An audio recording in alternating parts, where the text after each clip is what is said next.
Hello, I'm Tony DeMaria, the editor of JACC, here with some of the highlights from the September 4th issue.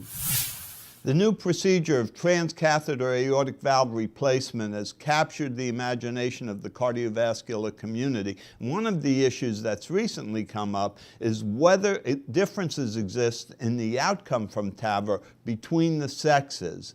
Now, suggestive data has already been put forward from the PARTNER 1 trial demonstrating a greater benefit of TAVR than aortic valve replacement in women. And the question was this due to TAVR or surgery? And so in a paper we have in Press and JACC, investigators from Canada analyzed 641 patients undergoing TAVR in Canada, looking for differences between men and women. The odds ratio for 2-year all-cause mortality was 0.6 in women as compared to men, a 40% reduction. Now, men and women differed in the severity of disease, the presence of comorbidities, and the existence of complications, so that these data certainly are not definitive.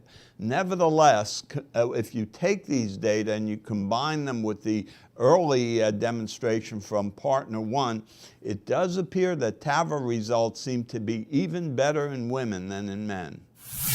Prior studies have shown that myocardial fibrosis, as evidenced by late gadolinium enhancement on MRI studies in patients with hypertrophic cardiomyopathy, is associated with left ventricular dysfunction and a worse prognosis. Little is known, however, about the rate of progression of fibrosis. And so a group of investigators who've published in JACC studied the rate of progression of fibrosis by late gadolinium enhancement in 55 hypertrophic cardiomyopathy patients who had an MRI examination an average of 2 years apart, had 2 MRI examinations an average of 2 years apart.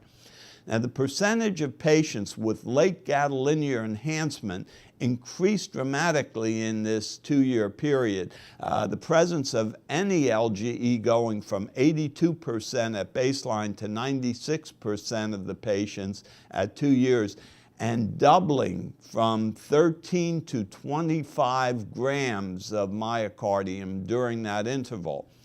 And not surprisingly, patients with worse New York Heart Association classification increased fibrosis to the greatest extent. So the results of these studies indicate clearly that fibrosis increases very rapidly in patients with hypertrophic cardiomyopathy, is associated with worse clinical status, and seems to be a bit worse in patients with the apical hypertrophic variety. Patients with vasospastic angina can have ventricular arrhythmias that result in either cardiopulmonary arrest or death. However, the role and association of ICDs in spasm patients remains uncertain, and it's clearly not a very, very commonly encountered problem. Nevertheless, the group of investigators who published in our latest issue of JACC managed to examine the course of 23 patients treated with an internal cardioverter defibrillator for vasospastic angina. Now, each of these patients had a serious life-threatening ventricular arrhythmia. During a median follow-up period of 2 years, 5 of these patients had another episode of ventricular fibrillation or arrest.